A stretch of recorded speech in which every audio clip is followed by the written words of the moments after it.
अस्सलाम वालेकुम, मेरा नाम ज़ीशान उस्मानी है और आप लोग मेरे ब्लॉकचेन के कोर्स को देख रहे हैं। हम बात कर रहे थे हिस्ट्री ऑफ मनी की।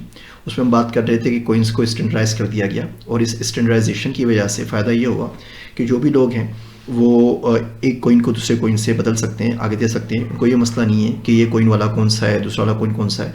इस कंसेप्ट को हम कहते हैं फंजिबिलिटी। मिसाल के तौर पे आप किसी को 100 रुपये का नोट दें और वो आपको उसके बदले में 50-50 के 2 नोट दे दें, तो आपको इस बात पे कोई एतराज़ नहीं होगा।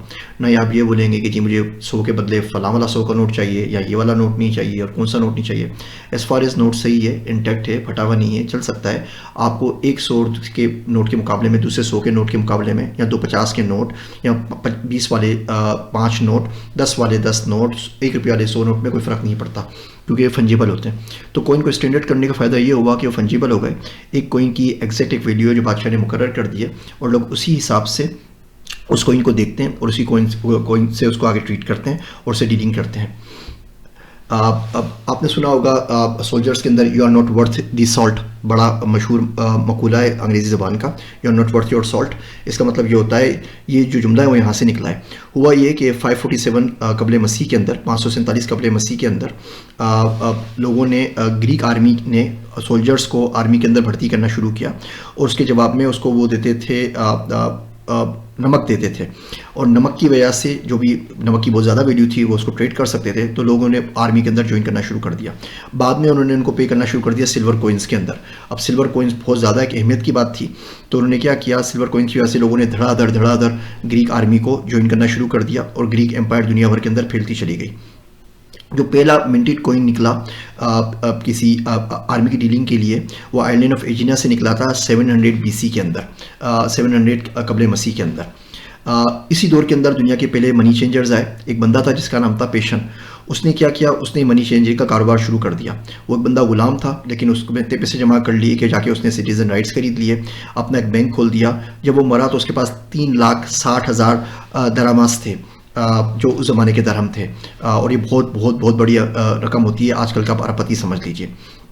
जब लोग किसी एक पोर्ट के ऊपर जाते थे, हवाई जहाज़ थे नहीं उस ज़माने के अंदर, शिप्स थी, तो जब एक शिप से उतर के दूसरी एक शिप पे जाके एक पोर्ट से दूसरी पोर्ट के ऊपर जाते थे, एक बंदरगाह से दूसरी बंदरगाह की तरफ, तो वहाँ पे लोग बैठे होते थे। आप जिस मुल्क से आए, मिसाल के तौर पे आप तुर्की से आ रहे हैं, लाइडिया कोइन आपके पास है, या आप चाइना से आ रहे हैं, आपके पास जाउजी आपके पास है, तो इन लोगों को इन चीज़ों को लेके उस लोकल करेंसी चल रही होगी मुल्क के अंदर, उस करेंसी से उसको तब्दील कर देते थे और उस पर प्रॉफिट कमाते थे। इसी तरह ये सेम कंसेप्ट है जो पिछले 10,000 सालों से चला आ रहा है। आपको भी एयरपोर्ट के ऊपर नज़र आता है, पिछले 1,000 सालों से चला आ रहा है। आपको एयरपोर्ट पर नज़र आता है, किसी भी एयरपोर्ट के ऊपर जाते हैं तो वहाँ बहुत सारे मनी चेंजर्स होते हैं। मिसाल के तौर पर यहाँ से अगर आप दुबई जाएँ तो दुबई में आप फिर रुपीज़ दे के वहाँ से आप धर्म चेंज करवा सकते हैं। आप सऊदी अरब आएँ तो आपको रियाल मिल जाएंगे, आप अमेरिका जाएँ तो आपको डॉलर मिल जाएंगे, आप यूरोप के अंदर जाएँ तो आपको यूरो मिल जाएंगे। यही कंसेप्ट है जो पिछले 1,000 साल से हमारे पास चला आ रहा है। जब बात हुई डीलिंग की और सिस्टम की, तो जो भी चीज़ें वैल्यूएबल थी वो सारी की सारी बार्टर में उस तरीके से यूज़ होने लगी। नॉर्थ अमेरिका के अंदर पोल्टक सेरेमनीज़ होती हैं, जिसके अंदर मुख्तलिफ हार, मुख्तलिफ शेल, जो सीपियाँ होती हैं हमें समंदरों से मिलती हैं, उसको वो साफ प्रो के एक हार सा बना देते थे और उसको भी शेयर करते थे, और वो यूज़ होती थी बार्टर के अंदर, या उसको एक वैल्यू होती थी, वैल्यू की तरफ पर उसको यूज़ करते थे, मतलब बिल्कुल जिसी तरह से हम करेंसी को यूज़ करते हैं।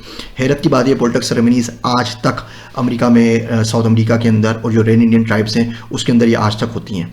लोग छुरियाँ अगर आपके पास हैं, आपके पास कोई भी चीज़ है जो कि वैल्यू रखती है, आप उसको शेयर कर सकते हैं एज अ वेल्थ। मिसाल के तौर पे आजकल के दौर के अंदर आपने देखा होगा बहुत से लोगों के पास महंगी घड़ियाँ होती हैं, या उनके पास सोना होता है, ज्वेलरी होती है, चांदी होती है, और तमाम ये वेल्थ के तौर पर एज अ वेल्थ सिंबल कर सकते हैं। इवन गाड़ियाँ भी होती हैं, आपके पास कोई बहुत महंगी गाड़ी है तो आप उस गाड़ी को गिरवी रखवा के किसी शख्स से, बैंक से आप लोन ले सकते हैं, उसको कोलेट्रल में रखवा के। अब साउथ अमेरिका के अंदर लोग वेम्पम यूज़ करते थे। वेम्पम शेल्स होते हैं, एक मछली से निकलते हैं। 1642 के अंदर स्टेट ऑफ वर्जीनिया, अमेरिका की जो स्टेट है, उसने तंबाकू को लीगल टेंडर की शक्ल दे दी, यानी कि जो सिगरेट में हम तंबाकू यूज़ करते हैं उसको लीगल टेंडर के तौर पे आप यूज़ कर सकते हैं। और ये अगले 200 साल तक चला, यानी कि 18वीं सदी के निस्फ तक लोग तंबाकू में ख़रीदो फरोख्त करते थे, क्योंकि तंबाकू एक बहुत बड़ी चीज़ होती है, लोग इसकी वैल्यू होती है, लोग इसको चाहते हैं। सिगरेट में जो भी लोग पीते हैं उनको ज़रूरत होती है, तो आप इसको आराम से बेच सकते हैं। तो तंबाकू एज अ लीगल टेंडर 1850 तक तकरीबन अमेरिका में यूज़ होता रहा है। ये कुछ तस्वीरें, ये सीधे हाथ पे आपके वेम्पम है, जो शेल्स की हम बात कर रहे थे। इसमें आप देखें चीज़ है, इंडियन स्पाइसेस हैं, इसके अलावा आप देखें यहाँ पे तंबाकू है, ये तमाम के तमाम किसी वक्त के अंदर एज अ करेंसी के तौर पे इस्तेमाल होते रहे। तो आज जो लोग बात करते हैं कि जी ये फियाट करेंसी है और ये हमारे पास पेपर की कागजी करेंसी बिल्कुल ठीक थी, ये कहाँ से क्रिप्टो करेंसी आ गई है, कहाँ से ब्लॉकचेन आ गया है, हमें कुछ समझ में नहीं आता। उन लोगों को मनी की हिस्ट्री का नहीं पता। Nothing is new, everything under the sun has been happened somewhere some time. सिर्फ नई बातें वो बाकी बची हैं माशियात के अंदर जो आपने देखी नहीं, जो आपने पढ़ी नहीं, जो आपने सुनी नहीं। फियाट करेंसी की तो उम्र ही कुछ नहीं है। हम बात कर रहे हैं 30,000 सालों की, फियाट करेंसी को तो आए 100 साल हुए हैं। तो 100 साल को ज़ाहिर बात है आप 30,000 सालों से कंपेयर नहीं कर सकते। बहुत सारी चीज़ें दुनिया में करेंसी के तौर पर इस्तेमाल होती रही हैं। उसके बाद जब ये कोइंस बने तो कोइंस फिर गोल्ड के बनने शुरू हुए, सिल्वर के बनने शुरू हुए, कॉपर के बनने शुरू हुए, इलेक्ट्रम के बनने शुरू हुए और ये फैलते चले गए। ये चाइना में इनकी डीलिंग शुरू हुई, फिर तुर्की में हुई, इजिप्ट में हुई, मिडल ईस्ट में हुई, यूरोप में हुई और यहाँ तक कि वो इंडिया में पहुँच गए।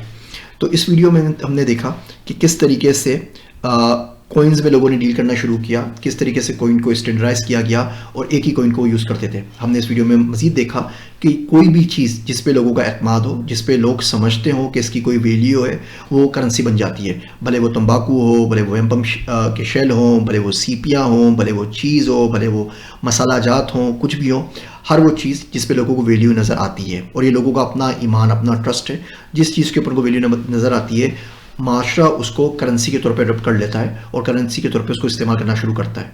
आगे की वीडियो में इस बात को हम आगे बढ़ाएंगे। वीडियो से इतने का शुक्रिया, जज़ाकल्लाह खैर।